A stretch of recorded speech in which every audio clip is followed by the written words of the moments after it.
Bismillahirrahmanirrahim.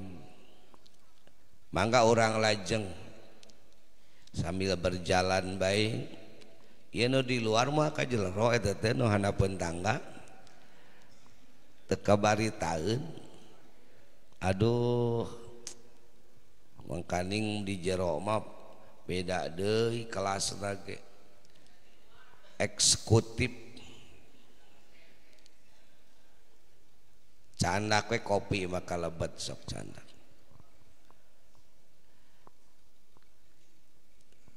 Hikmah nomor ka sabaraha?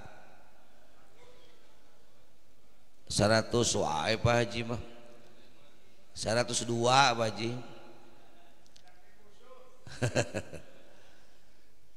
Hikmah nomor ka 102. Man abadahu li syai'in. Tos kepenak hancana. Man sing sahabai jalma. Bismillahirrahmanirrahim. Man sing sahabai jalma abada anu ibadah man nu ngabdi kendiri man hu ka Allah lisaiin karena sesuatu yarju anu ngarep-ngarep man hu kana itu syai minhu ti Gusti Allah hayang ganjaran salat hayang surga, saum hayang pahala, auliyadfa'a atawa karana nolak Allah bitaatihi kusabab taatna man urudal uqubati karena datangna siksaan anhu ti Gusti Allah. Pamakoma jawab tina man mangka henteu ngalakonan henteu ngadegkeun ieu man bihaqi ausofihi karena pirang-pirang hak, karena hak pirang-pirang sifat Allah.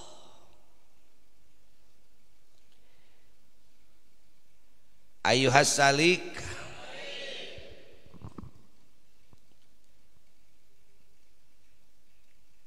hikmah nu ka 102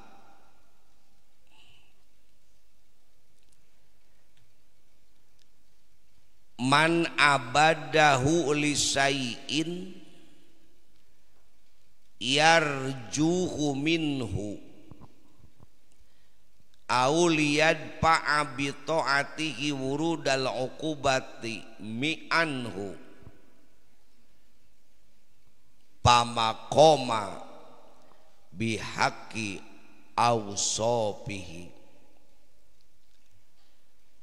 Seorang salik terkadang di dalam perjalanan menuju Allah dihambat dengan kesalahan dalam tujuan pengabdian.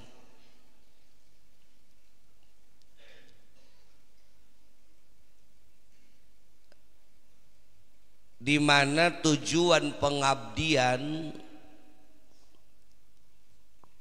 banyak di antara orang yang melakukan pengabdian semata-mata untuk mencari bagian dirinya,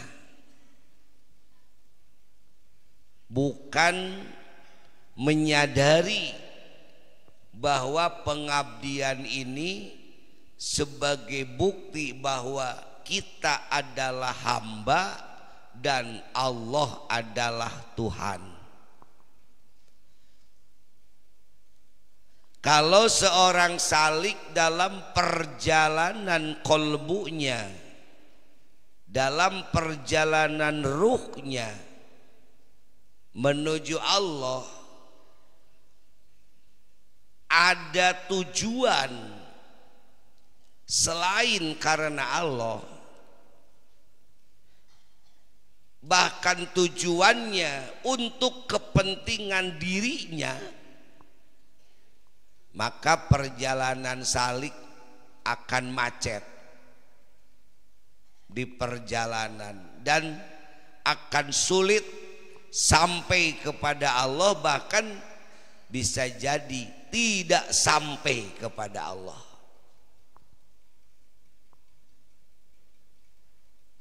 Man abadahu lisai'in, siapapun orangnya yang melakukan pengabdian kepada Allah, baik ibadah mahdoh ataupun ibadah ghair mahdoh, tetapi dengan ibadah itu lisai'in yarju minhu, karena sesuatu yang diharap dari Allah, seperti pahala. Siapapun orang yang melakukan ibadah dengan berharap Allah memberikan pahala, hamba Allah melakukan sholat, dengan sholat berharap Allah membayar pahala. Seorang hamba melakukan saum, dengan saum hamba itu berharap Allah memberikan surga. Seorang hamba melakukan pengabdian berupa sedekah dengan berharap Allah membayarnya 10 kali lipat dari apa yang ia sedekahkan. Atau sebaliknya, seorang hamba melakukan pengabdian dengan berharap Allah menjauhkan dia dari azabnya. Orang melakukan sholat dengan harapan Allah menyelamatkan dia dari nerakanya. Pama koma bihaqi ausofi, orang tersebut belum menunaikan hak-hak sifat Allah. Orang tersebut belum menunaikan hak sifat Allah, yaitu sebagai Robbi, sebagai Tuhan. Karena orang yang melakukan pengabdian berharap dikasih imbalan atau berharap dijauhkan dari azab, mereka sedang memperkaya diri, mereka sedang melakukan sesuatu kepada Allah untuk kepentingan dirinya. Dan orang seperti ini bukan hamba Allah, melainkan seorang pekerja, seorang kuli yang sedang buburuh ka Gusti Allah. Cing emutan, apakah kita masih dalam kategori itu? Apa orang masih kena dalam kategori kuli? Nuker buburuh ka Allah hayang diburuhan ku pahala? Masya Allah, astagfirullah. Berarti kita belum bisa disebut hamba Allah. Sehingga di dalam kitab Jabur, ini ditulis oleh salah seorang ulama, ditukil, Allah berkata kepada Nabi Daud, sebagai penerima kitab Jabur. Apa kata Allah dalam kitab Jabur? Siapakah yang lebih kejam daripada orang yang menyembahku karena ingin surga dan takut neraka? Allah menganggap orang yang menyembah Allah hanya ingin surga, orang yang menyembah Allah karena takut neraka, ini termasuk orang kejam. Kenapa? Karena mereka tidak menyadari bahwa Allah itu Tuhan yang berhak untuk disembah. Kata Allah, andai aku tidak menciptakan surga, mungkin orang itu nggak mau menyembah aku. Kenapa dikatakan kejam? Berarti anggapan orang tersebut surga itu lebih mulia daripada aku sang pencipta surga, kata Allah. Kalau orang beribadah kepada Allah hanya karena takut neraka, kejam, kata Allah. Kenapa?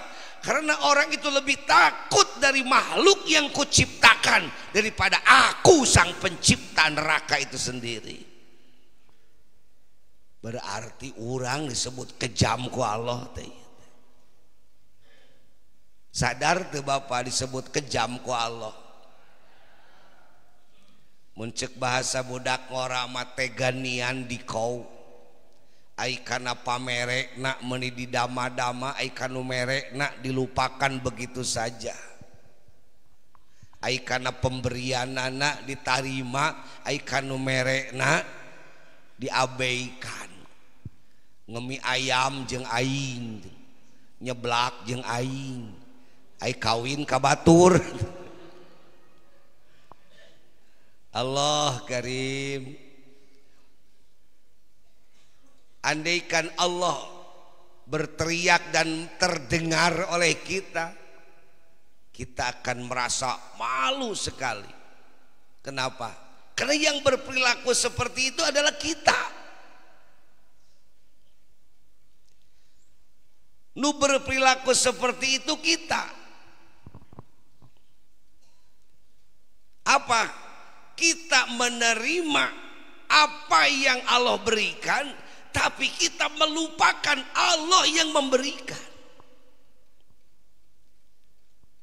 Tadi nama diiming-iming surga teh sugan we saremanget jeung sadar yen Allah teh yang maha kuasa menciptakan segala bentuk keindahan dan kenikmatan. Nah, aiges ditembongkeun kenikmatan keindahan teh kalah betah ngurus surga. Sementara anu ngadamalna bet dipopohokeun. Itu yang dikatakan kejam, kata Allah. Kejam. Berarti cenah lamun kaula teu nyieun surga moal nyaremah ka kaula teh nya. Mun kaula teu nyieun neraka moal nyaremah ka kaula. Da kaula disembah sote pedah we boga surga jeung boga neraka. Naudzubillah min. Lamun urang masih kene kitu kuli eta teh. Ieu moal aya nu asup deui jamaah. Itu kosong kene dipengker sok kara lebet hese nya sina asup ka jero teh baretah kene di becek di luar hanya untuk memuaskan nafsu ngarokok itu teh. Hanya untuk memuaskan hasrat udud pika hese sina cengkat asup ka jero. Ek aya tamu ieu teh lainna naon. Sok ka jero. Lumayan tah tuh. Ini hararese pisan. Subhanallah. Pira aku kok disumpahan mah nya. nu teu pindah akaran sia bujurna teh. Hanya untuk menikmati sebatang rokok susah bikin masuk. Komo diajak perang bela agama lakarek semangat sementara itu, semangat sesaat. Hadirin, kembali ke materi. Jadi hikmah ini apa fungsinya? Mari kita merubah orientasi ibadah kita, harus robah. Jangan terlalu mementingkan kepentingan sendiri. Jangan terlalu terlena untuk mencari kepentingan diri. Lihududi nafsi. Anda masuk torikoh yang mana? Luruskan niat. Ilahi anta maksudi. Itu kan sering kita baca dalam pembukaan zikir. Ilahi anta maksudi ini bukan hanya semboyan yang ditulis di belakang mobil, ditempel ilahi anta maksudi. Itu bukan slogan saudara, tapi itu adalah sesuatu yang harus kita lakukan, harus kita kerjakan di setiap pengabdian kita kepada Allah. Lain rek dikir wungkul, maaf, lain dikir berbentuk la ilaha illallah wungkul, tetapi semua jenis pengabdian harus untuk Allah. Ilahi, duh Gusti Abdi, anta maksudi, engkau adalah tujuanku. Waridoka matlubi, ridomu yang aku cari, bukan surgamu, bukan nerakamu, bukan pahalamu, bukan siksamu, melainkan ridomu yang aku cari. Ini harus. Dan nalika Rasul diisrakan jeung dimi'rajkeun, satu acan diberangkatkeun, kan Rasul dibelah heula dadana, dibersihan manahna. Ini sebenarnya pembelajaran bagi kita sebagai hamba Allah. Aku pamingupingkeun rojaban, ulah sekedar mendengarkan kisah, tapi harus pandai mengambil hikmah di balik setiap kisah. Para salikin harusnya bisa mengambil apa yang Allah simpan di dalam malakut. Jangan hanya mengambil apa yang ada di mulki, karena mulki ini yang bisa tertangkap dengan panca indera. Tetapi yang namanya malakut, segala sesuatu yang Allah simpan di malakut hanya bisa ditemukan dengan sir, dengan rasa. Hanya orang yang memiliki kepekaan perasaan yang sangat tinggi yang bisa membaca adanya hikmah di balik setiap peristiwa. Dan Allah sengaja menyimpan itu semua di lapisan yang dalam, yaitu di lapisan malakut. Maka seorang salik dengan kemampuan zikirnya, dengan kemampuan takorubnya, harus mampu menembuskan ruh lapis keempat yang namanya Ruhul Qudsi, menembus alam mulki sampai ke malakut, kemudian sampai ke jabarut, sampai ke lahut, yang akhirnya bisa wusul kehariban Allah Subhanahu wa taala. Coba kita lihat sejarah pencatat, semua para mubalik tahun bulan ini sedang membahas bagaimana Rasul dibelah dadanya dan dibersihkan oleh air zam-zam yang dilakukan malaikat. Tapi secara fakta Bukankah Rasul itu sudah bersih hatinya? Ketika Rasul usia 4 tahun, di saat Rasul diasuh oleh ibunda inangnya yang bernama Ibu Halimah Sa'diyah di Taif, Rasul pun dibelah dadanya oleh malaikat, kemudian dibersihkan kolbunya. Kemudian Rasul diutus ke muka bumi ini sebagai rahmatan lil alamin, kasih sayang Allah. Ini pun pertanda Rasul orang bersih. Loh, kenapa ketika Rasul akan di-Isra Mi'rajkan dibersihkan lagi? Ini ibroh sebenarnya. Apa? Bagi kalian hamba-hamba Allah yang punya keinginan untuk Isra Mi'raj dalam perjalanan arti wusul, bersihkan kolbu Anda. Gak mungkin seseorang yang belum bersih kolbu bisa melakukan perjalanan. Maka bagi kita yang punya keinginan untuk menempuh perjalanan menembus alam mulki, malakut, jabarut, lahut, hendaklah belah dudu dada Anda, bersihkan hati Anda. Dibelah sote Nabi, urang mah tong dibelah ku bedog. Kunaon dibelahna? Belah ku berbagai ilmu tentang kebersihan jiwa. Bersihkeun heula bisi dina dada aya ria, aya ujub, aya sombong, aya dendam, aya ngunek-ngunek, komo dosa-dosa nu sanesna. Ketika di kolbu kita masih ada tujuan selain Allah, ini yang harus dibersihkan. Jadi mun mendengarkan kisah tentang Nabi dibelah dadana, malaikat nu meulahna, Nabi dibersihkan kolbuna, Nabi bagus bersih. Dan yang lebih penting daripada itu adalah bagaimana membersihkan kolbu kita.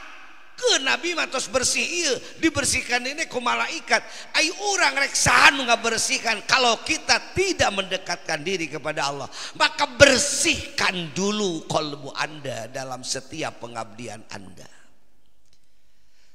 Tahta harta jeung wanita tong kabawa na tujuan, mun kabawa na tujuan eta can jadi mukhlisin.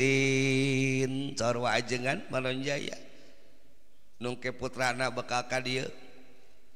Tahta harta jeung wanita tong kabawa ku tujuan.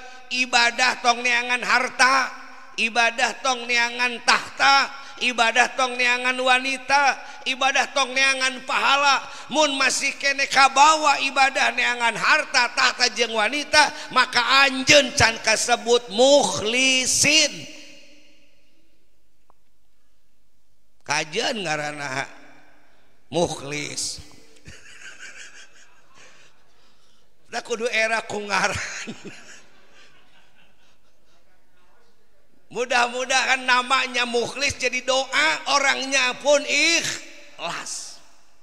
Mukhlis itu artinya orang yang memiliki sifat ikhlas. Ikhlas itu pekerjaannya. Orang yang mengerjakannya namanya mukhlis. Kholas, bersih. Ikhlas harus melakukan pembersihan. Jadi ikhlas mah lain omongkeun tapi pigaweun. Ya itulah makanya kita harus belajar. Ini sok aya nu babantu, dibere duit, gak usah, saya ikhlas menolong Anda. Ah, ini bukan ikhlas. itu pembohongan publik. Dan itu dilakukan di sinetron-sinetron. Karena yang sutradara yang ingin menerapkan sinetron ikhlas belum belajar ikhlas. Makanya kalau ada sutradara yang ingin membuat sinetron ikhlas, ngaji hikam dulu biar bener sinetronnya. Betul? Mudah-mudahan live ini bisa sampai ke salah satu sutradara nih. artis mah melaksanakan skenario. Aya nu tinggalin loket, aya nu ragrag barang, kemudian dibantu diantarkeun enggak Bu, saya menolong dengan ikhlas. Bari datang keluar teh kerbek beteung nanti.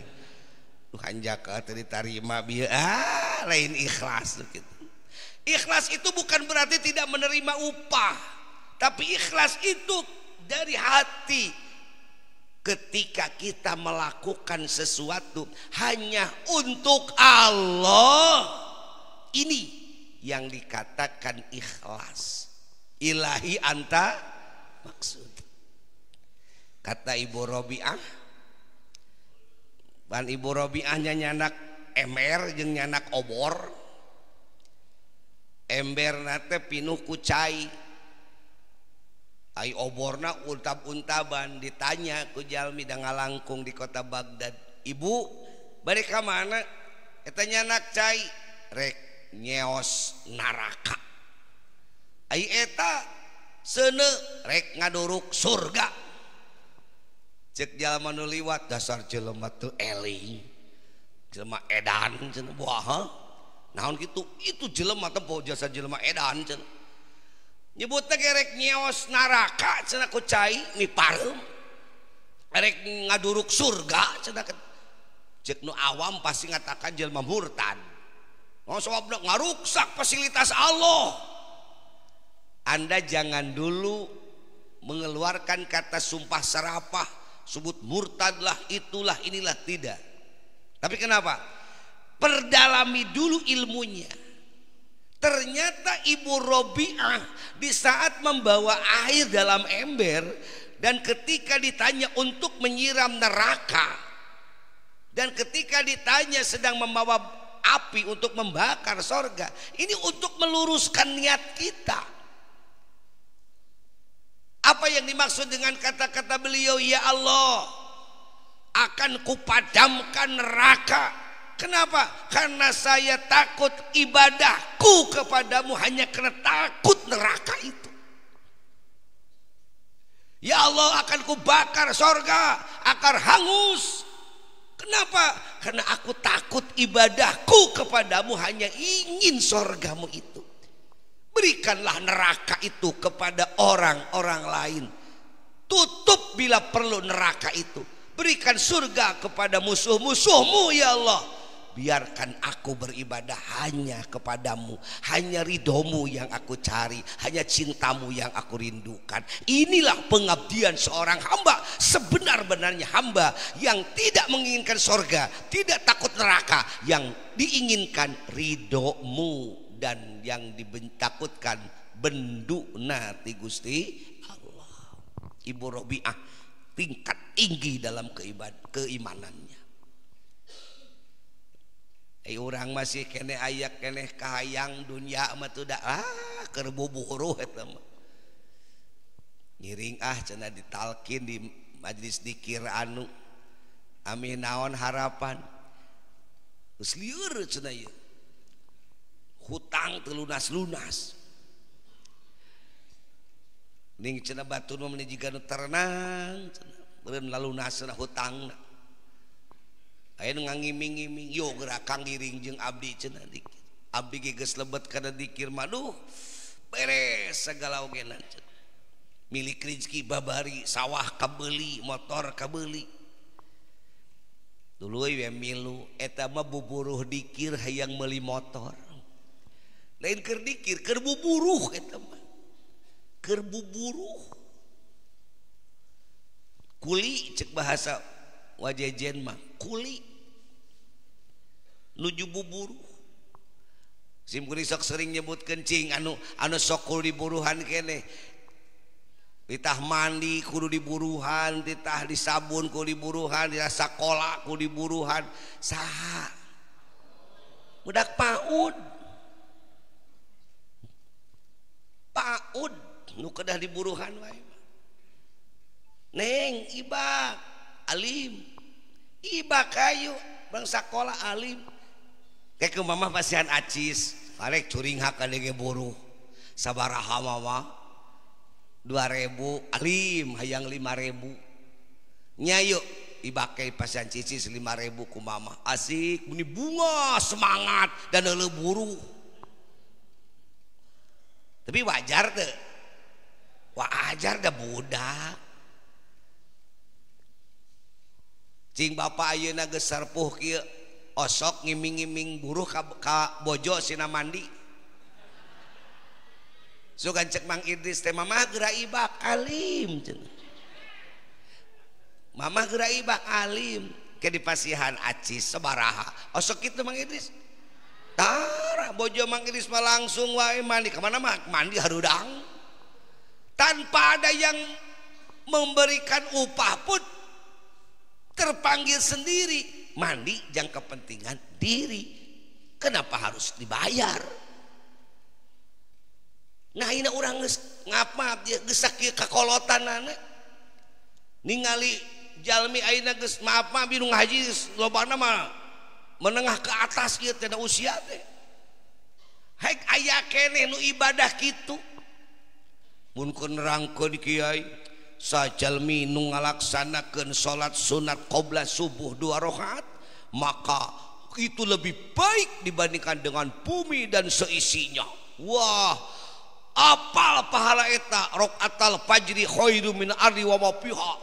Jadi salatna teh pedah deuleu buruh, gede duitna, gede buruhna, lain teu meunang kikituan. Ngan ek iraha dewasa atuh.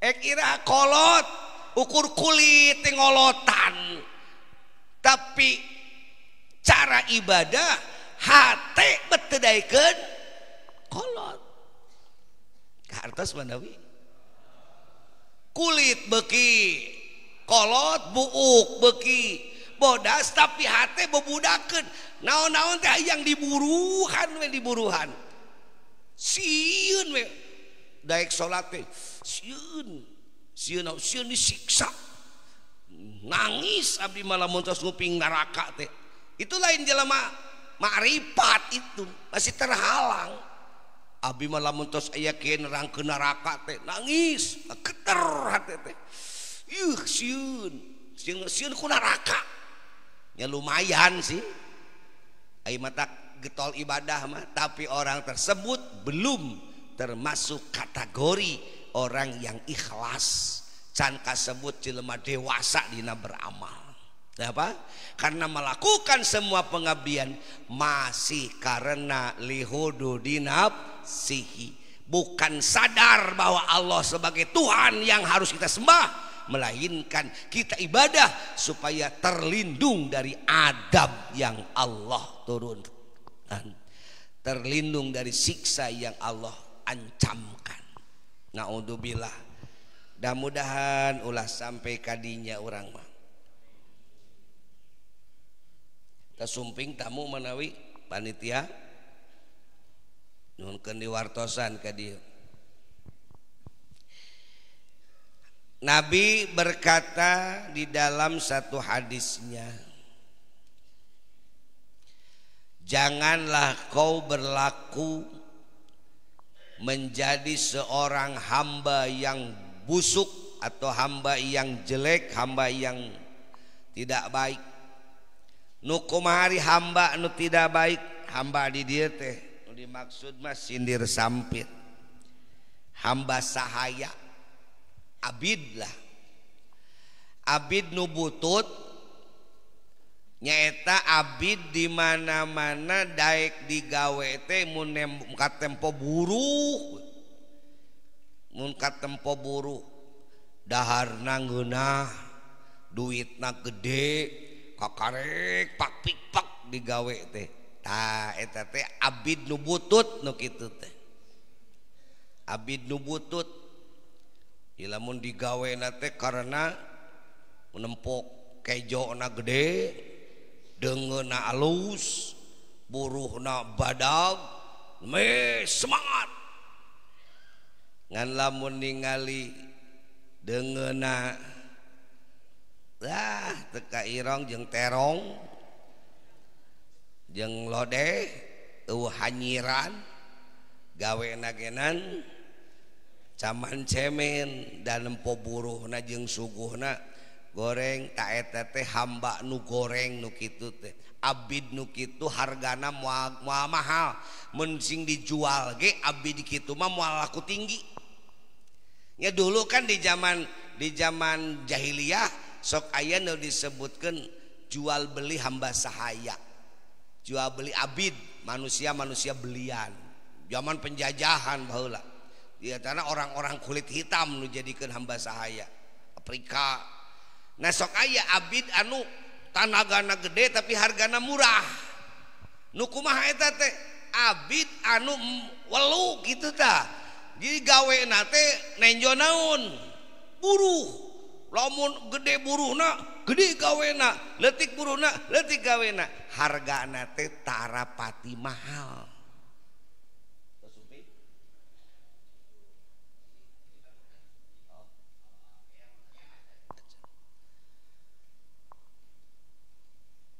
Tak eta abid model gitu teh kurang payu hargana ge teu mahal hargana ge teu tinggi beda jeung abid anu da ieu mah kesadaran diri sebagai hamba sahaya itu dunungan mata digawe teh teu ninggal buruh ieu mah ngabdikeun bae ka dunungan hayang dipikanya ku dunungan hayang dipikarido ku dunungan ai dunungan geus nyaah geus ridho malah teu langkung kumaha dunungan we buat teuing diperdekakeun ai dunungan geus ieu mah istuni kumaha dunungan tah abid nu kitu mah mahal hargana di urang ge jigana lamun dijual ieu jigana mah aya hargaan moal anu mayar jigana komo saha abid ngaranna Kosim getosot teh cenah ngaji lamun aya parasmanan misalna Kosim sabar dipoto teh keur dahar we teh nu motona teh nu daharna ieu teh nu motona jigana mah jigana wah getosot teh si eta peda we cenah aya dahareun nu dahareun mah mangkat eta abid mah payu hargana murah abis sebut lagi abid goreng nu kitu da abid nu sae mah rek aya rek eueuh dahareun ngaji nah itu jika jamaah iqomah wah ieu mah geus abid-abid mahal atuh rek aya kopi rek eueuh kopi ngaji pokona mah rek kebagian rek teu kebagian ngaji eueuh protes urang moal ngaji deui kabeh teu kabagian kopi teu aya sekalipun teu kabagian kopi tetap saja akan ngaji luar biasa. Nah jadi tina hikmah anu nomor ka 102 kita bisa mengevaluasi diri geus jadi jelema mahal apa jelema murah di hadapan Allah urang teh dah dia ngaya hargaan ge tapi urang nuju berusaha meningkatkan kualitas ibadah naik ke kualitas diri yuk mulai sekarang jangan jadi kuli Allah tapi jadilah hamba Allah rek Allah nyieun surga rek teu nyieun surga tetap kita melakukan pengabdian kepada Allah lakukan pengabdian tanpa melihat surga neraka tanpa melihat pahala ganjaran dan siksaan yang kita lakukan adalah ingin mendapatkan atini mahabbataka wa ma'rifataka ingin dicintai Allah dan ingin kenal dengan Allah. Kadang-kadang lamun jalmi boga hate kitu pamerena ge leuwih gede eta teh. Abdi sok nyontokeun kapungkur pun biang nuju meneng keneh. Boga kotakan di dudungu. Ari sabulan sakali teh sok aya si ibi urang dudungu ka dieu ka pun biang. Bari nyunyuhun ieu tolombong da teh aya daun sampeu, aya nog meri. Naon we kitu dah malum ti sawah. Kapun biang teh. Bi cenah ma cenah yeu. Naon bi? Ah ieu cenah oleh-oleh ti kebon. Lain ngajual sanes naon tapi anjeunna datang teh sebagai pangebon we beureun kadunungan kitu tah. Sugan ngical anu teh menyangga oleh-oleh be ieu malah cenah da. Teu aya niat diburuhan dina hatena teh ieu mah sebagai pangebon kadunungan mawa hasiat pepelakan tina galengan gitu. Kumaha panampian pun biang teh da beda karunya cenah bahanan minyak naon nu eueuh di ditu di jauh ka warung bahanan sabun bahanan odos sendal capit kadang-kadang lamun dijual mah moal sakitueun itu teh kusabab aya pengabdian dari seorang pangebon kadunungan pengembalian ti dunungan teh lebih gede tibatan lamun dijual.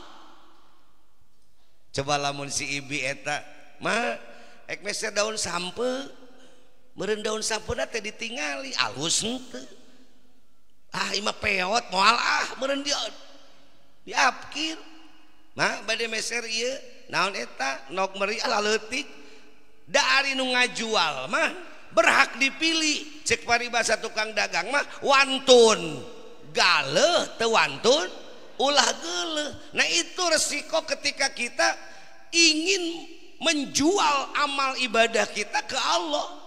Kita berharap dengan sholat Allah membayar, maka jangan salahkan Allah ketika Allah menugaskan malaikat untuk memilah dan memilih ibadah kita. Kita memilih menyerahkan ibadah.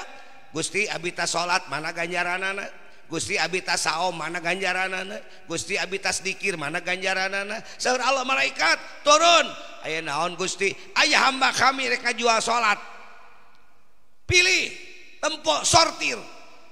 Turun malaikat yang tempo salatna, sanu salat rek ngajual udai, tempo salat udai alus teu. Wah Gusti butut salatnya udai. Ai nu ngajual mah ulah salah lamun disortir. Sadina kajual salat Qasim komo cenah Qasim Fatihahna ge paburisat cenah entong Gusti lah. Tapi ketika Uday dan Qasim datang kepada Allah, ya Allah abdi dongkap ka dampal Gusti nyanggakeun pengabdian abdi ka Gusti sanes abdi teu hoyong ibadah nu sampurna namun kemampuan abdi mung sakieu nemesa kieu katiasa abdi pamugi Gusti kersa nampi ibadah abdi kersa nampi sakieu buktosna pengabdian abdi ka Gusti.